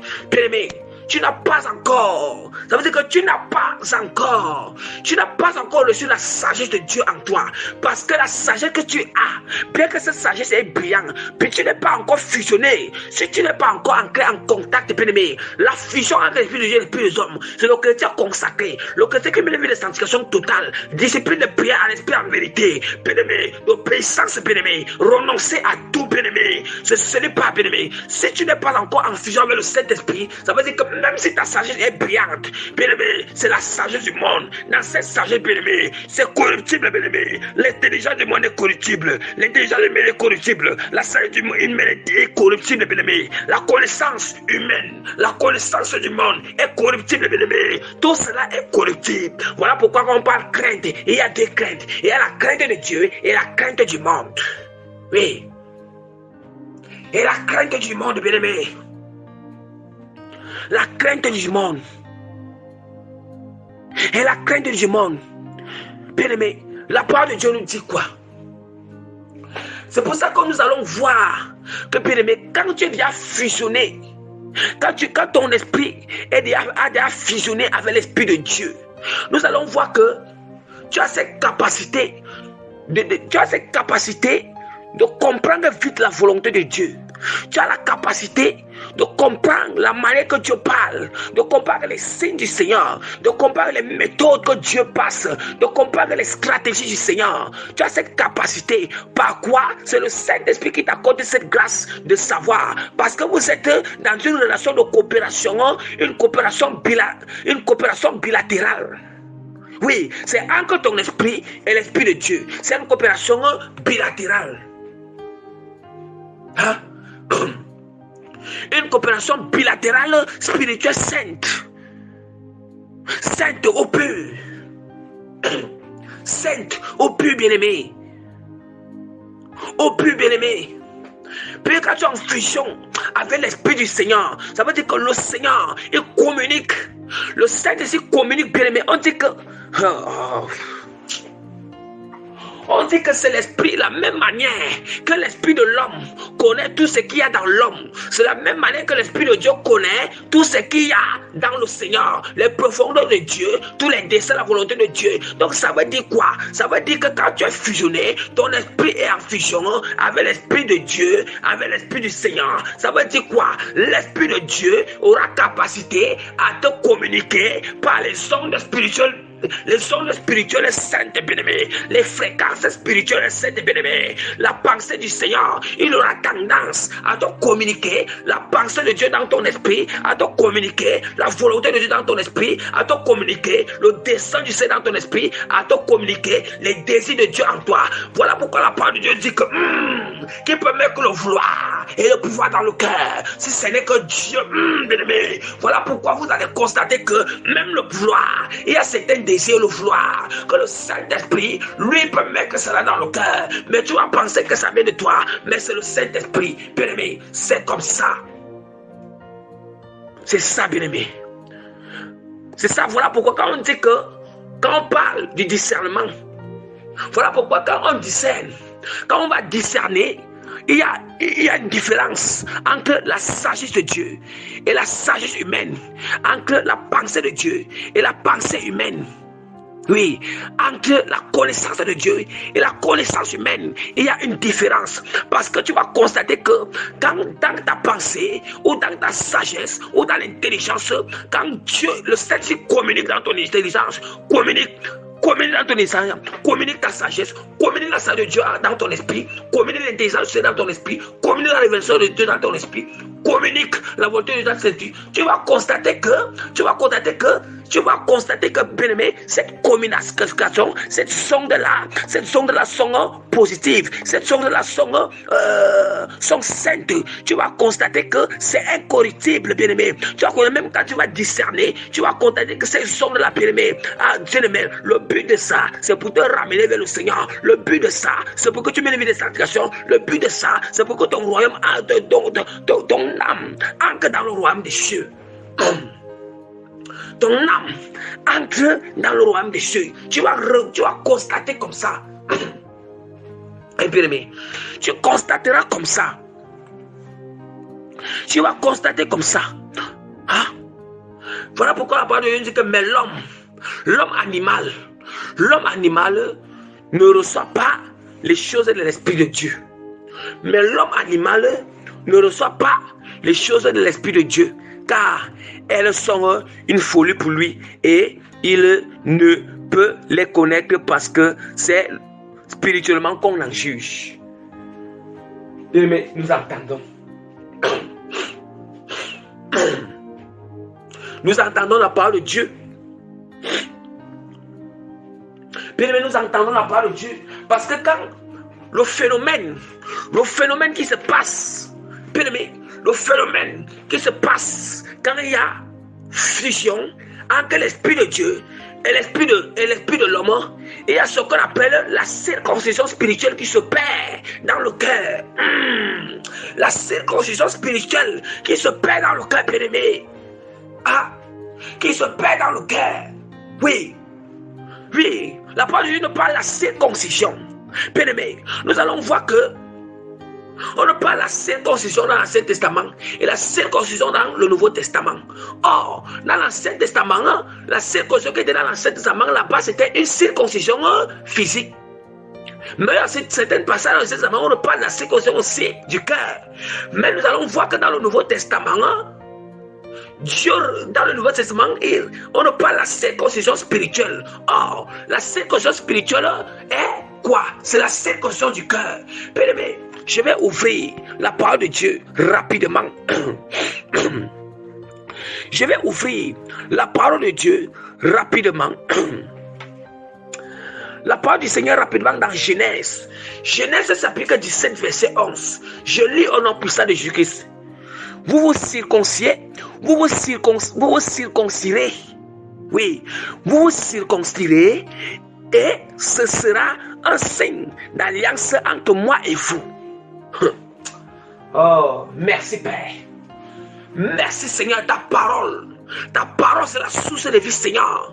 Ta parole, surtout la source, lorsqu'on le met en pratique. Je précise bien. Bien-aimé, on peut recevoir la parole étant content, étant en joie, avec un goût, avec comme le mien, bien-aimé. Mais si on ne le met pas en pratique, bien-aimé, ça ne sert à rien. Le vrai goût qu'on peut tirer la parole du Seigneur, c'est de le mettre en pratique, bien-aimé. La parole de Dieu nous dit encore dans Genèse chapitre 17, verset 11.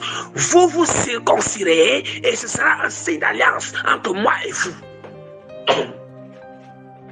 Un signe d'alliance entre moi et vous, bien-aimés. C'est ce que la parole de Dieu nous dit. Un signe d'alliance entre moi et vous. Ça veut dire quoi? Ça veut dire que, on nous dit que dans l'Ancien Testament, la circoncision était quoi? C'était physique. C'était physique. Or, nous savons ce qui veut dire circoncision. La circoncision, c'est juste extrait. C'est juste extrait ou bien enlever le prépuce de sexe masculin, enlever le prépuce d'un enfant le prépuce d'un enfant, le prépuce ce n'est que le prépuce d'un enfant. Nous connaissons ce qui veut dire prépuce, nous connaissons ce qui signifie la circoncision physique. Comment on circoncis? Nous connaissons toutes ces choses. Je n'ai pas besoin de donner trop de détails. Oui, tout le monde connaît. Tout le monde connaît. Maintenant, alors, on dit que c'est cette manière que eux, ils faisaient alliance avec Dieu. Dieu dit que vous vous circoncirez et ce sera un signe d'alliance entre moi et vous. Entre moi et vous. Voilà pourquoi je vais vous donner la révélation qui est derrière. Bien que ici c'était quoi? C'était la circoncision physique. Mais Dieu a permis cette circoncision physique parce que quoi? On dit que la Saint Testament est l'ombre. On dit que la Saint Testament est l'ombre des choses à venir. Ça veut dire que je ne suis pas venu à abolir la loi, mais je suis venu accomplir. Voilà pourquoi Jésus est venu accomplir. Genèse 17, il est venu accomplir la circoncision physique qu'il y avait dans l'Ancien Testament, dans le Nouveau Testament. C'est ça maintenant, je vais vous donner cette révélation, cet accomplissement, la révélation que Jésus-Christ, que celui qui est derrière cette circoncision, nous allons constater quoi? La parole de Dieu nous dit que c'est ça qui fait soi, ça sera un signe d'alliance. Un signe d'alliance, bien-aimé. C'est cette circoncision-là, bien-aimé. Quand le Saint-Esprit, bien-aimé, quand le Saint-Esprit entre en contact avec notre esprit, le Saint-Esprit fusionne avec notre esprit, bien-aimé. C'est ça qu'on appelle la circoncision, bien-aimé. La circoncision spirituelle. Nous savons que, bien-aimé, la nouvelle alliance est confirmée par le Saint-Esprit, la fusion du Saint-Esprit à l'esprit de l'homme. C'est ça la nouvelle alliance. La nouvelle alliance est confirmée par ça, par le Saint-Esprit. Donc maintenant, c'est ça que pourquoi Dieu le Seigneur dit dans Genèse chapitre 11 que vous vous circoncirez et ce sera un signe d'alliance entre moi et vous. Ici, ce n'est plus la circoncision physique. Mais ici, il y a la révélation sur cette parole, c'est-à-dire la circoncision spirituelle. Et l'alliance qu'on nous parle ici, c'est le Saint-Esprit. Bien-aimé, nous allons constater que quand on circoncit un jeune garçon, quand on coupe le prépuce, bien-aimé, regardons très bien. Il y a deux choses qui entrent en contact. Il y a la peau du prépuce. La peau du prépuce du jeune garçon et le ciseau ou bien la lame qui entre en contact. Il y a fusion. Ça veut dire qu'il y a fusion entre le prépuce et le ciseau ou bien le prépuce et le ciseau ou bien le prépuce et la lame. Ça veut dire que le prépuce qui est là, c'est quoi? Le prépuce, c'est quoi? Le prépuce, la peau de ces jeunes garçons, le prépuce qu'on coupe là, c'est quoi? C'est le péché. C'est le péché qu'on enlève. Donc ça représente le péché, bien-aimé. Et maintenant la lame ou bien le ciseau représente le Saint-Esprit, bien-aimé. Ça représente le Saint-Esprit, bien-aimé. Le Saint-Esprit, bien-aimé. Le Saint-Esprit est tranchant. Bien-aimé, le Saint-Esprit est tranchant. Ça veut dire que Dieu fait qu'on est en train de couper. C'est comme si on aiguise. Écoutons très bien. Écoutons très bien. Quand le Saint-Esprit entre en contact, le prépuce, le prépuce là qui suffit le péché, le prépuce peut être la haine qui est dans nos cœurs, le prépuce peut être la haine qui est dans nos cœurs, la jalousie qui est dans nos cœurs, l'amertume, l'adultère, la prostitution, la jalousie, l'arrogance, l'orgueil, le mensonge qui est dans le cœur, l'escroquerie, les vols, le vol, la mondanité qui est dans le cœur, l'idolâtrie qui est dans le cœur, la convoitise des choses du monde qui est dans le cœur. Quand le Saint-Esprit entre en contact, le Saint doit couper le prépuce dans le cœur, l'amener dans le cœur. Le Seigneur entre en contact avec le cœur pour couper le prépuce, pour couper ces choses qui sont dans le cœur. Le Saint-Esprit, le ciseau qui va couper la haine dans ton cœur. Il coupe la haine, il coupe la haine, il coupe la haine. Le prépuce de la haine sonne de Jésus. Le prépuce de la haine sonne de Jésus. Le Saint-Esprit passe maintenant. Que le Saint-Esprit commence à passer dans le cœur. Le Saint-Esprit passe dans les cœurs. Le Saint-Esprit passe dans les cœurs. Qui coupe le prépuce de la haine et le jette dans le fond de Jésus. Il coupe le prépuce de jalousie, le prépuce de jalousie, le prépuce de doute, le prépuce d'inconscience, le prépuce de peur, le prépuce de peur, le prépuce de peur, le prépuce de vol, le prépuce de mensonge, le prépuce d'adultère, le prépuce de prostitution, le prépuce de mondanité, le prépuce d'idolâtrie, le prépuce, le Saint-Esprit coupe le prépuce dans le puissant de Jésus et jette ce prépuce dans le feu. Le Saint-Esprit, le ciseau de Saint-Esprit à cause de couper le prépuce, ça coupe le prépuce du péché, ça coupe l'ennemi, ça coupe l'ennemi. On a puissant de Jésus-Christ. Bien-aimé, si c'est que, bien-aimé, tant que ces péchés sont dans ton cœur, tant que c'est dans ton cœur, on dit que la part de Dieu nous dit quoi? La part de Dieu est claire. La part de Dieu dit quoi? La part de Dieu que, et c'est en lui que vous avez été circoncis d'une circoncision des Colossiens 2. Colossiens chapitre 2, verset 11 à 13. Et c'est en lui que la parole de Dieu nous dit dans Colossiens, Colossiens chapitre 2, Colossiens chapitre 2, verset 11 à 13. C'est en lui que vous avez été circoncis d'une circoncision que la main n'a pas faite, mais de la circoncision de Christ, qui consiste dans le dépouillement du corps, de la chair. Bien-aimé, est-ce que nous entendons? Oh, la parole de Dieu est indubitable. Indubitable qui veut dire indiscutable. La parole de Dieu, c'est la source de révélation. La parole de Dieu, c'est la vie. La parole de Dieu, c'est le chemin. La parole de Dieu, c'est Christ lui-même. La parole de Dieu, c'est le Saint-Esprit en personne. Oui. Le Saint-Esprit, je relis encore Colossiens chapitre 2, verset 11, bien aimé, je suis dans le verset 11, bien que venir du verset 11 jusqu'au verset 13, mais je relis encore le verset 11. C'est en lui que vous avez été circoncis d'une circoncision que la main n'a pas faite, mais de la circoncision de Christ, qui consiste dans le dépouillement du corps, de la chair. Dans le dépouillement du corps de la chair. Bien-aimé, on dit que c'est en lui que vous avez été circoncis d'une circoncision que la main n'a pas faite. La main n'a pas faite, mais la circoncision de Christ. Or, la circoncision de Christ qui opère cette circoncision, bien-aimé, qui opère cette circoncision, ce n'est que le Saint-Esprit. C'est lui qui opère cette circoncision. Et cette circoncision se perd où? Dans notre cœur. Ça doit se perdre dans le cœur.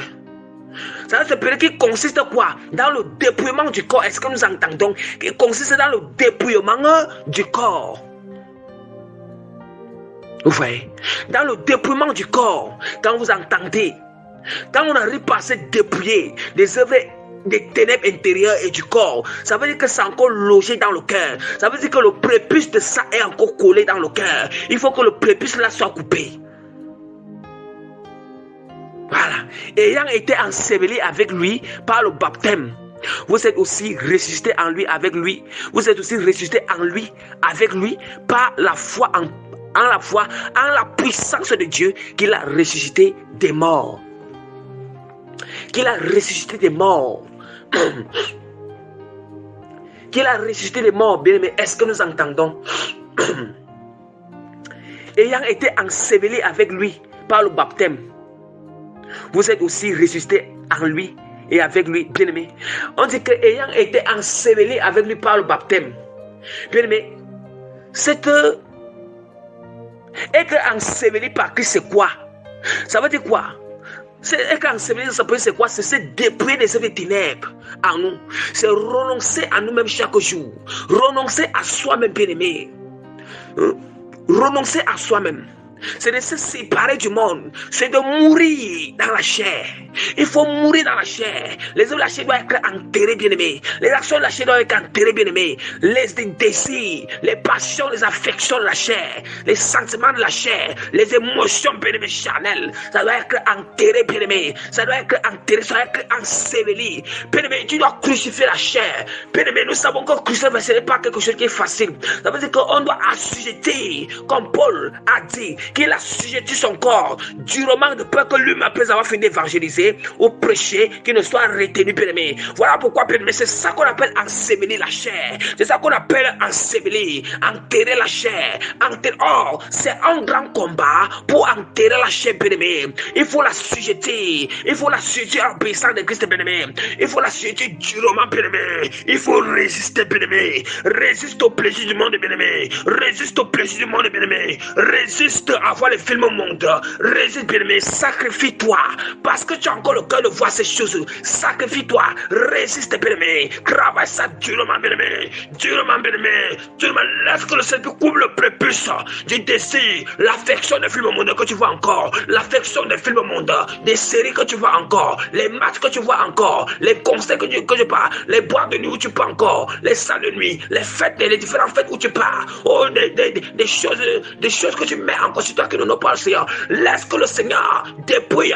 Laisse que le Seigneur coupe ses prépuces dans ton cœur. Afin que ton cœur entre en fusion avec le Saint-Esprit. Laisse que ça coupe, bien-aimé. Laisse, bien-aimé. Laisse que tu meurs. Laisse que tu meurs dans la chair. Laisse, bien-aimé. Laisse ta chair mourir. Il est bien que ça fait mal. Tu étais habitué. Mais il sait. Laisse que la chair meure. Laisse que la chair meure. Christ, vous qui étiez morts par nos offenses et par l'incirconcision de votre chair. On dit que vous qui étiez morts par vos offenses et par l'incirconcision de votre chair. L'incirconcision, c'est quoi? L'incirconcision de la chair, c'est quoi? C'est lorsque en nous, bien-aimés, c'est lorsque on dit que vous qui étiez morts par l'incirconcision de votre chair. Ça veut dire quoi? Ça veut dire que toute personne qui n'est pas encore circoncis dans son cœur, bien-aimé, il est mort spirituellement. Toute personne, il laisse la haine dans le cœur. Il est mort spirituellement. Le Saint-Esprit n'habite pas en lui. Toute personne qui ne veut pas pardonner, le Saint-Esprit n'habite pas en lui, bien-aimé. Il est mort spirituellement. Toute personne qui a de l'amertume, qui a toujours la haine, toute personne, bien-aimé, qui a toujours l'orgueil dans son cœur, toute personne qui a toujours le mensonge dans son cœur, qui médit le mensonge, la calomnie, bien-aimé, la médisance, le blasphème, bien-aimé, le blasphème. Il n'est pas encore circoncis, bien-aimé. Il n'est pas encore, ça veut dire qu'il est mort spirituellement. Le Saint-Esprit n'est pas en lui. Le Saint n'habite pas en lui. La parole de Dieu nous dit que, ayant été, la parole de Dieu dit que vous êtes morts par votre offense, par l'incirconcision de votre chair. L'incirconcision. Ça veut dire que toute personne qui n'est pas encore dépouillée des œuvres des ténèbres, dépouillée du péché, dépouillée de la masturbation, dépouillée de la pornographie, dépouillée de la prostitution, dépouillée de l'adultère. Toutes ces choses, c'est dans le cœur. Dépouillée de la mondanité, dépouillée de la mondanité, dépouillé de tout ce que je peux aimer, son cœur est encore incirconcis. Ou bien, le cœur n'a pas encore reçu la circoncision totale. Oui, la circoncision totale du Saint-Esprit. Oui, la circoncision totale du Saint-Esprit. Bien, la parole de Dieu est très claire.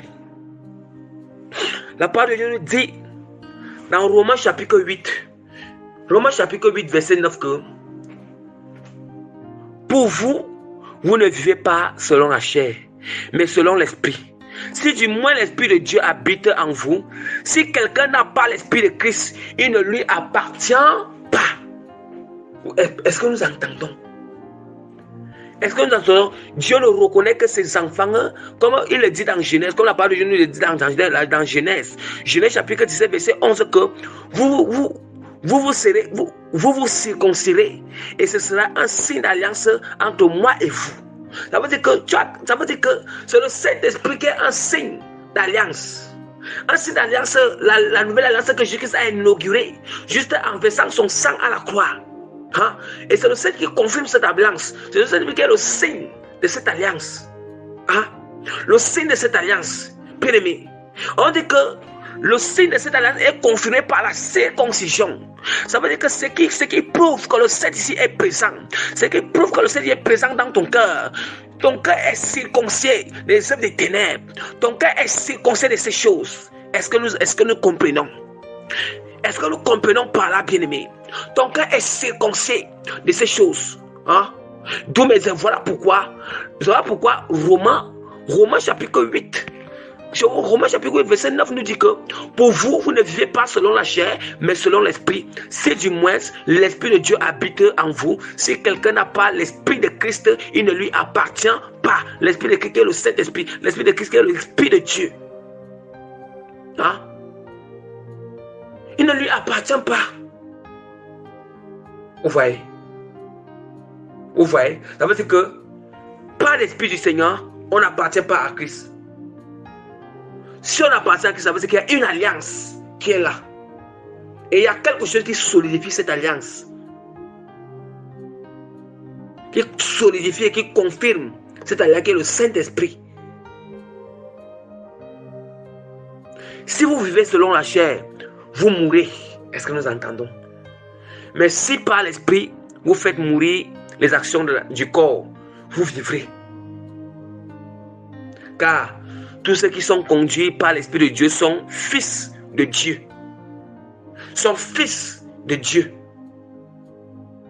Est-ce que nous entendons ce qui veut dire qu'être fils de Dieu, être enfant de Dieu, c'est celui qui est conduit par le Saint-Esprit. Or, être conduit le Saint-Esprit, on ne peut être conduit par le Saint-Esprit en obéissant à la parole de Dieu. En obéissant. Or, le Saint-Esprit ne peut que nous donner des instructions qui sont conformes à la parole de Dieu. Bien, mais c'est quel Saint-Esprit qui donne les instructions qui ne sont pas conformes à la parole de Dieu là? Hein? Qui c'est? Hein? C'est quel Saint-Esprit qui va donner des instructions à quelqu'un qui concrétise la parole, qui concrétise la sainte doctrine, qui concrétise. Mais tu entends que non, ce n'est pas ça que le Saint ici m'a dit, ce n'est pas ça. Mais nous constatons que ce que la personne dit que le Saint lui a dit n'est pas conforme à la parole, n'est pas conforme à la sainte doctrine. Mais attention, faisons très très attention. L'heure est grave, l'heure est grave. Vraiment, laissons que le Saint-Esprit fusionne avec notre esprit. Et la seule manière pour connaître que le Saint-Esprit a déjà fusionné avec ton esprit, tu dois recevoir la circoncision dans ton cœur. Ça veut dire quoi? La circoncision dans le cœur. Ça veut dire que la manière que ton cœur était endurci quand tu étais dans le monde, la manière que ton cœur aimait les choses du monde, aimait le plaisir, avait les désirs des choses du monde, la passion des choses du monde, la passion de l'idolâtrie, la passion des choses, des vaines gloires.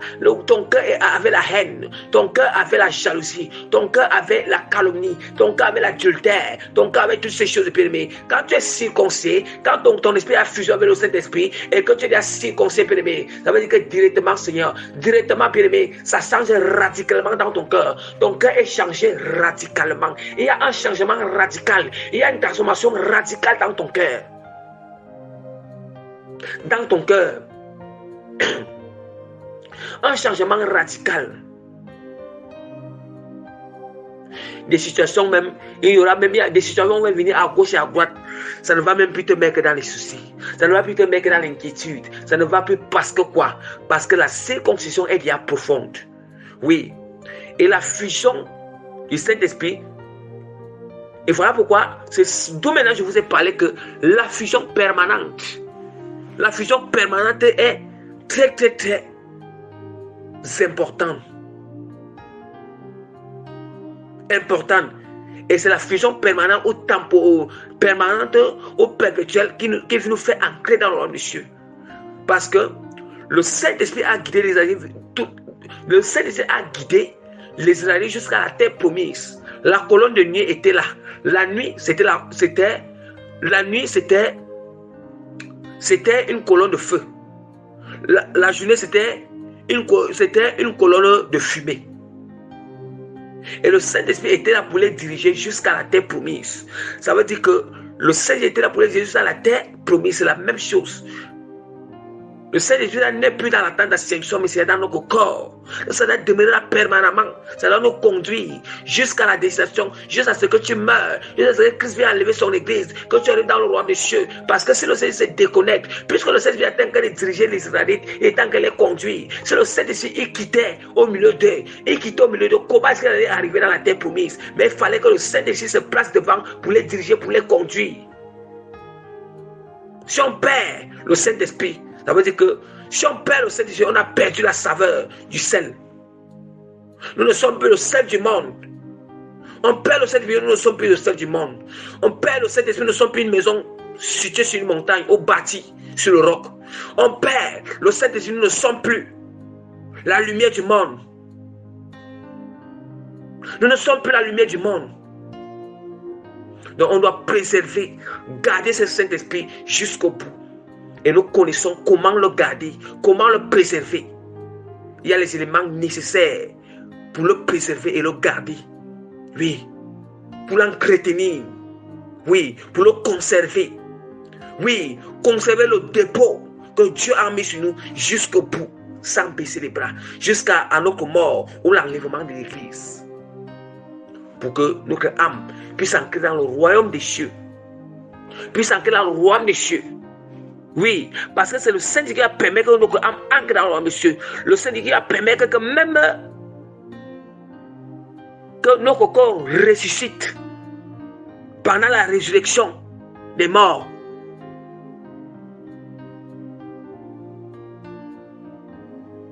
Donc, voilà la fin de l'enseignement. Voilà vraiment ce que le Seigneur a fait. Grâce que je vous partage comme cet enseignement. Donc, soyez bénis dans le nom puissant de Jésus-Christ. Vraiment, je prie le Seigneur, j'implore notre Seigneur Jésus-Christ afin qu'il accorde vraiment la grâce à tous les bien-aimés qui vont écouter ces enseignements, même ceux qui n'ont même pas écouté et ceux qui sont répandus partout dans le monde, qui continuent à circoncire davantage les cœurs, et continuent à circoncire davantage les cœurs, et tous ceux qui sont disposés, qui cherchent le Saint-Esprit profondément assoiffés. Je prie que le Seigneur, l'Esprit de Dieu fusionne avec l'Esprit, et que ça ne soit pas une fusion temporaire, mais que ce soit une fusion permanente ou perpétuelle, jusqu'au retour de Christ, jusqu'à ce que, ou bien ceux à qui Dieu va appeler, ils vont fermer les yeux avant le retour de Christ, que vraiment, que cette fusion soit permanente jusqu'à leur mort. Ceux à qui seront enlevés, qui vont voir l'arrivée de Christ et l'enlèvement de l'Église, et que cette fusion soit permanente jusqu'à l'enlèvement de l'Église, au nom puissant de notre Seigneur et Sauveur Jésus-Christ de Nazareth. Amen. Soyez bénis dans le nom puissant de Jésus-Christ. Soyez bénis. Que toute la gloire revient à notre Seigneur Jésus-Christ. Tous ceux à qui vraiment cet enseignement va bénir, va édifier, va fortifier, va réconforter, va catapulter le lever spirituel, va encore accélérer encore, ou bien encore renforcer encore l'intimité avec Christ, que vraiment tout cela qui donne toute la gloire à notre Seigneur Jésus-Christ de Nazareth, vraiment donc qui donne toute la gloire à notre Seigneur Jésus-Christ de Nazareth. Soyez bénis, notre Seigneur Jésus-Christ. Soyez bénis dans le nom puissant de notre Seigneur Sauveur Jésus-Christ de Nazareth, vraiment. Soyez bénis, bien-aimés. Soyez bénis. Soyez bénis. Vraiment que la grâce de Dieu soit répandue sur vous tous au nom puissant de Jésus-Christ. Amen.